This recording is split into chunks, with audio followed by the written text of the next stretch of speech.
Thank you for joining us for another episode of Revolutionary War Rarities. Today, we're going to be discussing the Declaration of Independence and some little-known facts about it. So sit back, relax, and enjoy this episode of Revolutionary War Rarities, the podcast from the Sons of the American Revolution. Season 1, Episode 26. Hi, everyone, and welcome to Season 1, Episode 26 of Revolutionary War Rarities. My name is Jim Griffith. And my name is Jim Maple. Jim, our founding fathers were quite elegant with the use of the English language.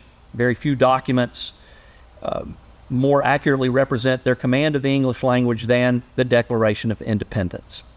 Not only is the language used incredibly impressive, but there are also an incredible number of little-known facts associated with the Declaration of Independence. One of the best scenes from the movie National Treasure, Jim, is when the following line from the Declaration of Independence is read. But when a long train of abuses and usurpations pursuing invariably the same object evinces a design to reduce them under absolute despotism, it is their right, it is their duty to throw off such government and to provide new guards for their future security. Now, without looking up the definitions to several of those words, I would not generally be able to tell you what that means. However, thanks to the movie National Treasure, I've got this one. All right, here we go. And this is a direct quote from the movie. Okay. It means that if there is something wrong, those who have the ability to take action have the responsibility to take action. If you haven't sat down and read the Declaration of Independence, we would certainly recommend that you do that. We would also encourage you to understand the history around the time frame so that the words of the Declaration have meaning and context and can therefore be understood much better. But what about the little-known facts? Okay, Jim, here's one. Do you know how many signers of the Declaration of Independence were born in the United States? I know that's a trick question. Yes. The answer is none. Yeah. And the answer is none because the United States didn't exist prior to the creation of the Declaration of Independence. So, how many of the signers were born in the colonies would be a more appropriate question, really. And only 8 of the 56 signers were born outside of the colonies. Well, that is correct. Okay, here's the next one. How many of the delegates to the Second Continental Congress did not sign the Declaration of Independence? Well, the answer to that, Jim, is 8.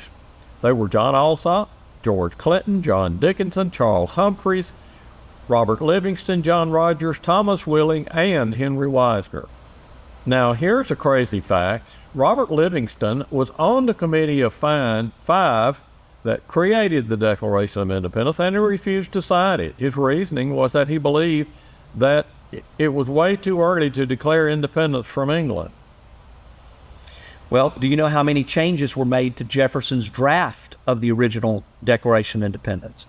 It was 86. Some of those came from the committee and some from the Continental Congress itself. Okay, do you know why it was necessary for the colonies to declare independence from Britain? Well, here's the answer. In the words of John Adams, all 13 clocks must strike at once. That simply meant that all 13 colonies had to act as one force in order to do this. The actions of a single colony would not result in France or other powers joining the United Colonies in their pursuit of independence from England. And that independence could not just be talked about privately. It had to be legally declared and pursued by all 13 colonies at once if any foreign assistance was going to happen. All right, here's a good one. Did you know that 2 of the signers of the Declaration of Independence were only 26 years old? They were both from South Carolina, and their names were Thomas Lynch Jr. and Edward Rutledge. Did you know that 9 of the signers of the Declaration of Independence died before the end of the Revolution? Jim, here's a good one. We all know that Richard Henry Lee is the one who proposed independence from England in the Lee Resolution. But did you know that there actually was a signer of the Declaration of Independence who voted against the Lee Resolution? It was George Read from Delaware. So, how about this? Who was the first signer and the last signer of the Declaration of Independence? Well, the first was a guy named John Hancock. He signed it so large that it is now popular in the English language for someone to say, "Could you please give me your John Hancock," referring to your signature. The reason he was the first signer is because he was also the president of the Second Continental Congress, which was in place during the creation of the Declaration of Independence. The last signer of the Declaration was a gentleman named Thomas McKean from Delaware. Now, although there is much folklore associated with the Declaration of Independence, the following quote was written by Dr. Benjamin Rush to John Adams. He would say, "Do you recollect the pensive and awful silence which pervaded the House when we were called up, one after another, to the table of the President of the Congress to subscribe what we believed by many at that time to be our own death warrant?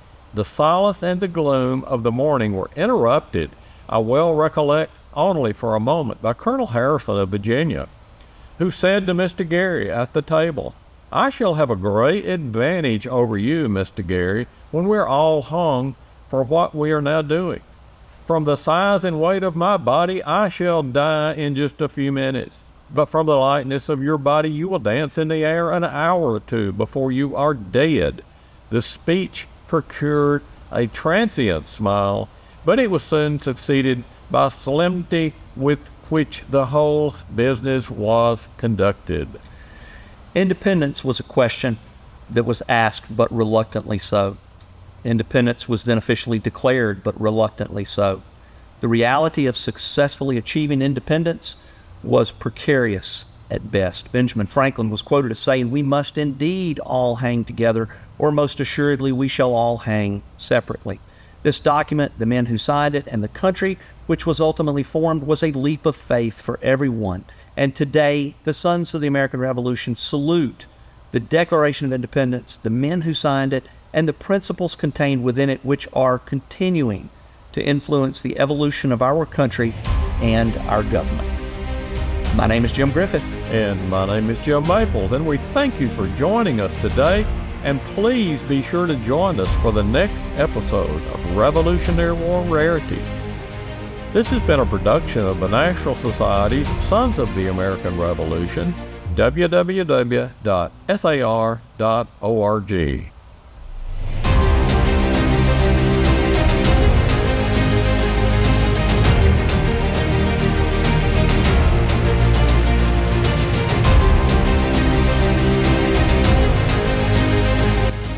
Thank you again for joining us for another episode of Revolutionary War Rarities.